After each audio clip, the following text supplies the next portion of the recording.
बोलिए श्री कृष्ण भगवान की जय।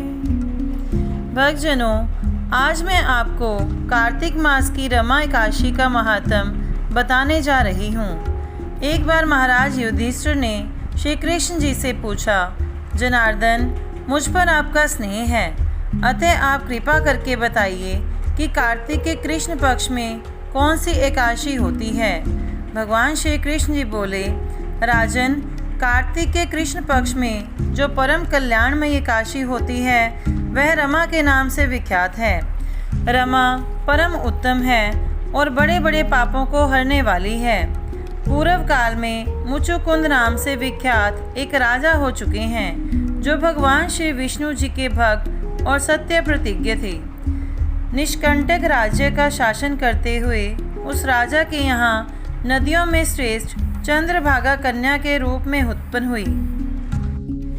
राजा ने चंद्रसेन कुमार शोभन के साथ उसका विवाह कर दिया। एक समय की बात है, शोभन अपने ससुर के घर आए। उनके यहाँ दशमी का दिन आने पर समूचे नगर में ढिंढोरा पिटवाया जाता था कि एकादशी के दिन कोई भी भोजन ना करे, कोई भी भोजन ना करे। यह डंके की घोषणा सुनकर शोभन ने अपनी प्यारी पत्नी चंद्रभागा से कहा, प्रिय, अब मुझे इस समय क्या करना चाहिए, इसकी शिक्षा दो। चंद्रभागा बोली, प्रभु, मेरे पिता के घर पर तो एकादशी को कोई भी भोजन नहीं कर सकता। हाथी, घोड़े, हाथियों के बच्चे तथा अन्य पशु भी अन्न, घास तथा जल तक का आहार नहीं करने पाते। फिर मनुष्य एकादशी के दिन कैसे भोजन कर सकते हैं? प्राणनाथ, यदि आप भोजन करेंगे तो आपकी बड़ी निंदा होगी। इस प्रकार मन में विचार करके अपने चित्त को दृढ़ कीजिए। शोभन ने कहा, प्रिय, तुम्हारा कहना सत्य है, मैं भी आज उपवास करूँगा। दैव का जैसा विधान है वैसा ही होगा। भगवान श्री कृष्ण जी कहते हैं, इस प्रकार दृढ़ निश्चय करके शोभन ने व्रत के नियम का पालन किया। क्षुधा से उनके शरीर में पीड़ा होने लगी, अतः वे बहुत दुखी हुए।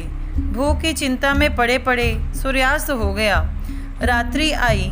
जो हरि पूजा परायण तथा जागरण में आसक्त वैष्णव मनुष्यों का हर्ष बढ़ाने वाली थी, परंतु वही रात्रि शोभन के लिए अत्यंत दुखदायिनी हुई। सूर्योदय होते होते उनका प्राणांत हो गया। राजा मुचुकुंद ने राजोचित काष्ठों के शोभन का दाह संस्कार कराया। चंद्रभागा पति का पारलौकिक कर्म करके पिता के ही घर पर रहने लगी। नृपश्रेष्ठ रमा नामक एकादशी के व्रत के प्रभाव से शोभन मंद्राचल के शिखर पर बसे हुए परम रमणीय देवपुर को प्राप्त हुआ। वहाँ शोभन द्वितीय कुबेर की भांति शोभा पाने लगा। राजा मुचुकुंद के नगर में सोम शर्मा नाम से विख्यात एक ब्राह्मण रहते थे। वे तीर्थ यात्रा के प्रसंग से घूमते हुए कभी मंद्राचल पर्वत पर गए। वहाँ उन्हें शोभन दिखाई दिए।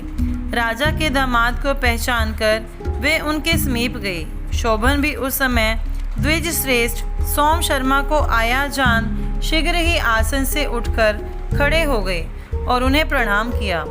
फिर कर्मशः अपने ससुर राजा मुचुकुंद का, प्रिय पत्नी चंद्रभागा का तथा समस्त नगर का कुशल समाचार पूछा। सोम शर्मा ने कहा, राजन, वहाँ सबकी कुशल है। यहाँ तो अद्भुत आश्चर्य की बात है। ऐसा सुंदर और विचित्र नगर तो कहीं किसी ने भी नहीं देखा होगा।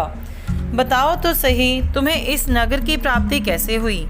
शोभन बोले, द्विजेंद्र, कार्तिक के कृष्ण पक्ष में जो रमा नाम की एकादशी होती है, उसी का व्रत करने से मुझे ऐसे नगर की प्राप्ति हुई है। ब्राह्मण, मैंने श्रद्धाहीन होकर इस उत्तम व्रत का अनुष्ठान किया था, इसलिए मैं ऐसा मानता हूँ कि यह नगर सदा स्थिर रहने वाला नहीं है। आप मुचुकुंद की सुंदरी कन्या चंद्रभागा से यह सारा वृतांत कहिएगा।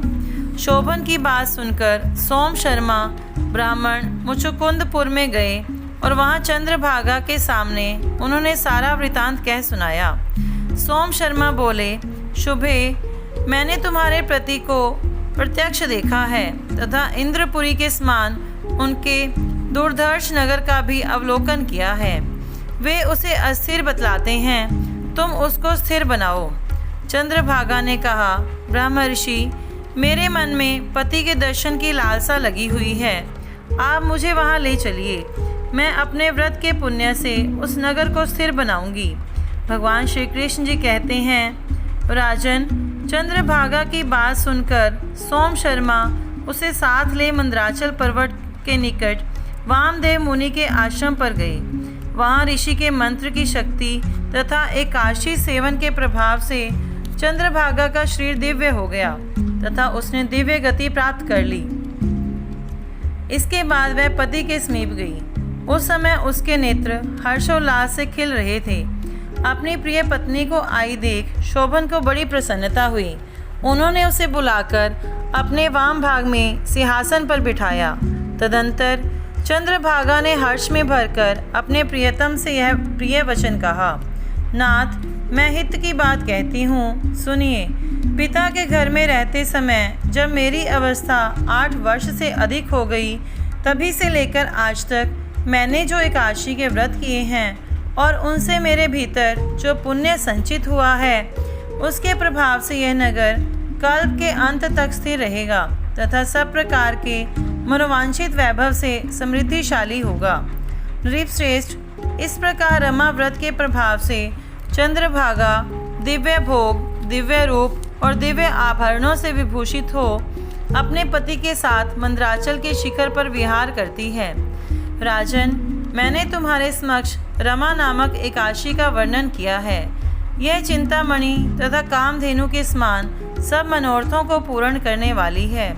मैंने दोनों पक्षों के एकादशी व्रतों का पापनाशक महात्म बताया है। जैसे कृष्ण पक्ष की एकादशी है, वैसे ही शुक्ल पक्ष की भी है। उनमें भेद नहीं करना चाहिए। जैसे सफ़ेद रंग की गाय हो या काले रंग की, दोनों का दूध एक सा ही होता है। इसी प्रकार दोनों पक्षों की एकादशियाँ समान फल देने वाली हैं। जो मनुष्य एकादशी व्रतों का महात्म सुनता है, वह सब पापों से मुक्त हो श्री विष्णु लोक में प्रतिष्ठित होता है।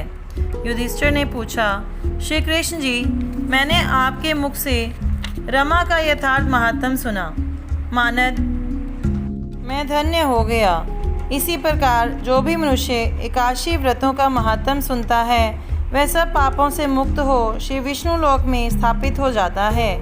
बोलिए श्री कृष्ण भगवान की जय।